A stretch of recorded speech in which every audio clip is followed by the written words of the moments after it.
Video point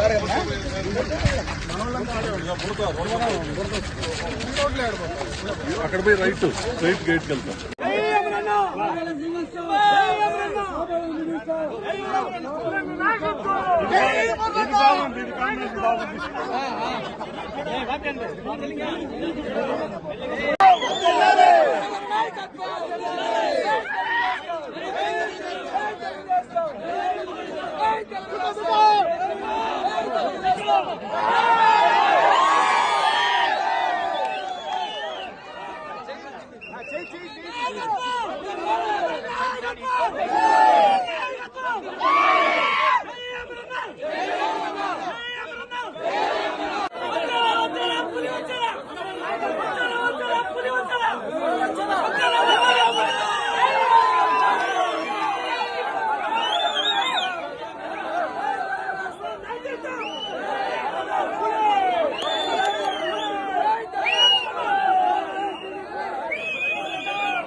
నుంచి కూడా continuous గా అపోజిషన్ లోనే శాసనసభ్యుడిగా గెలుస్తా వచ్చారు.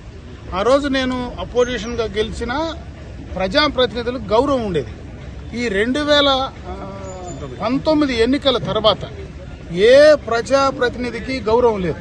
స్థానిక సంస్థల ఎన్నికల్లో నిలబడి ఓటు వేసేటువంటి అవకాశం ఓటర్లకు లేదు. వాళ్ళు ఏది చెప్తే అది చేయడం, వాళ్ళు చెప్పిందే శాసనం, వాళ్ళు ఈ రాష్ట్రాన్ని దోపిడీ చేసినటువంటి విధానం ఈరోజు ఎవరైతే అప్పుడు అధికార పార్టీలో ఉండేటువంటి ప్రజాప్రతినిధులు ఏ రకంగా దోపిడీ చేశారో గత చరిత్రలో ఎప్పుడు కూడా అటువంటి సందర్భం చూడలేదు.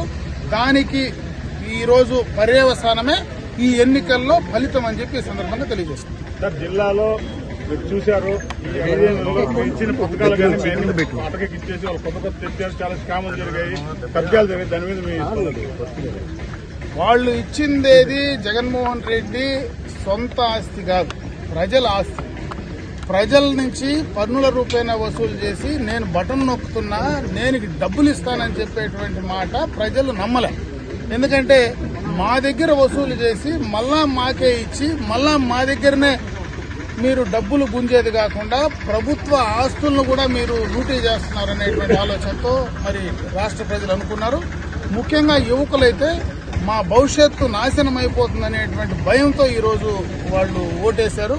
అదేవిధంగా ఉద్యోగస్తులైతే మేము మళ్లీ జగన్మోహన్ రెడ్డి ప్రభుత్వం అధికారంలోకి వస్తే పూర్తిగా కూడా ఉద్యోగులందరూ కూడా అన్యాయం అయిపోతామనేటువంటి ఒక భయానకమైనటువంటి వాతావరణం ఈరోజు తీసుకొచ్చారు. మీరు చూశారు, ఎన్నికలైపోయి ఓటేసిన తర్వాత ఎక్కడ గాని ఎవ్వరూ ధైర్యంగా నేను ఫలానా పార్టీకి ఓటేశానని చెప్పే పరిస్థితి ఈరోజు లేదు.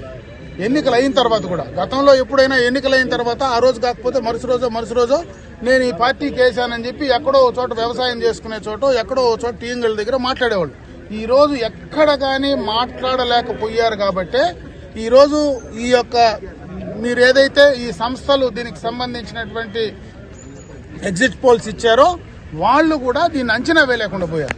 పూర్తిగా కూడా అంచనా వేయలేకపోవడానికి ప్రధాన కారణం ఈ ప్రభుత్వం పైన భయంతోనే చెప్పకుండా పోయారని చెప్పి తెలియజేసుకుంటారు. ప్రభుత్వం వచ్చాక ఎలాంటి చర్యలు తీసుకుంటారు సార్? ఈ 5 ఏళ్ల ఖచ్చితంగా జగన్మోహన్ రెడ్డి చేసిన పనులు అయితే మేము చేయం.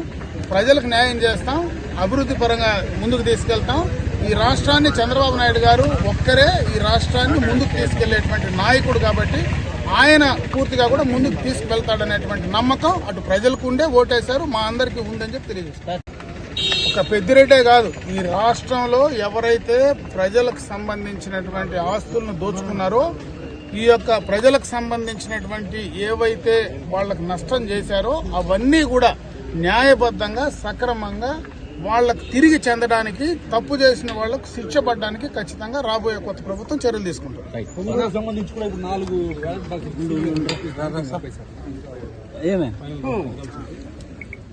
అంటే పుంగనూరు ఎన్నికలకు ముందు నుంచి కూడా మనం చూస్తున్నాం 2019 నుంచి అక్కడ ప్రజాస్వామ్యమే లేదు. ప్రజాస్వామ్యము లేనటువంటి నియోజకవర్గాలు ఏదైనా ఈ రాష్ట్రంలో ఉన్నాయంటే ఈ జిల్లాలో పుంగనూరు కూడా మనం చెప్పుకోవచ్చు.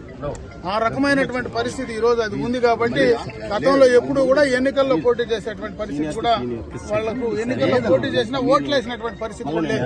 కాబట్టి దాన్ని బట్టి చూస్తే ఖచ్చితంగా కూడా అక్కడ కూడా పెద్దిరెడ్డి పైన వ్యతిరేకతనే ఇంత పెద్ద మెజారిటీ ఇచ్చారు. అక్కడ ఎవరినో చూసి కాదు, పెద్దిరెడ్డి పైన తీవ్రమైనటువంటి వ్యతిరేకత ప్రజల్లో ఉంది కాబట్టి అక్కడ ఈ రకమైనటువంటి ఓటు పడిందని చెప్పి తెలియజేస్తారు. తెలుగుదేశం పార్టీ 4 కంటే అతి ఎక్కువ మెజారిటీ. కనీసం ఈ రోజు జగన్మోహన్ రెడ్డికి ప్రతిపక్ష హోదా కూడా లేని విధంగా ఉన్నాడంటే నిజంగా కూడా ఇది ఒకసారి ఆలోచించుకోవాల్సినటువంటి అవసరం.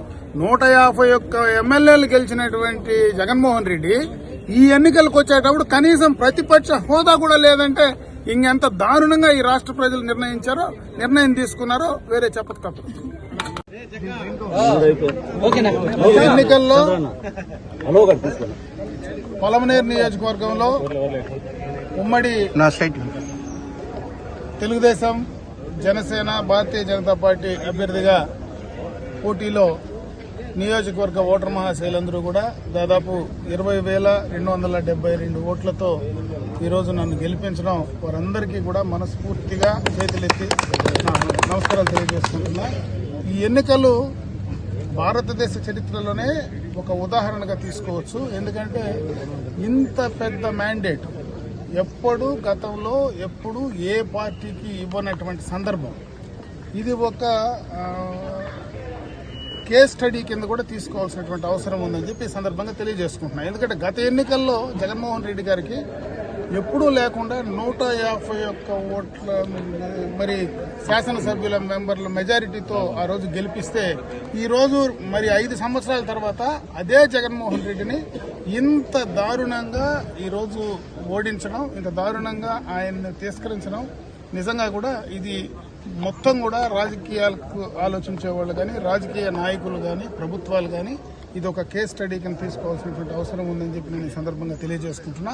అంటే ఈ 5 సంవత్సరాల్లో ప్రజలను ఏ రకంగా విసిగించాడు, ప్రజా ఆగ్రహాన్ని ఏ రకంగా చూరగొన్నాడు, ఏ రకంగా ప్రజల యొక్క భవిష్యత్తును నాశనం చేశాడు, యువకుల భవిష్యత్తును నాశనం చేశాడు అనడానికి ఇది ఒక్కటే ఉదాహరణ అని చెప్పి సందర్భంగా కూడా తెలియజేసుకుంటున్నా.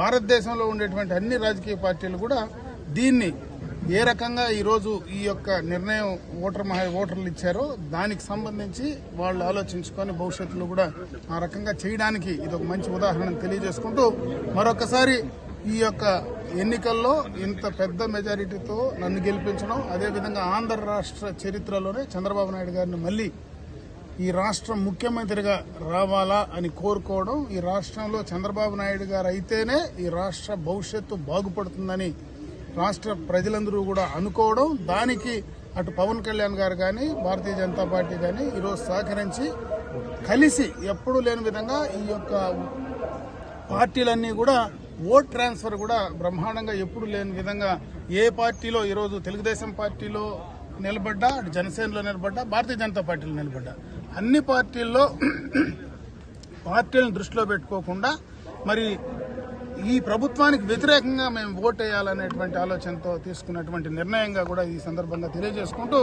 నా నియోజకవర్గ ప్రజలందరికీ కూడా మనస్ఫూర్తిగా నా కృతజ్ఞతలు తెలియజేసుకుంటూ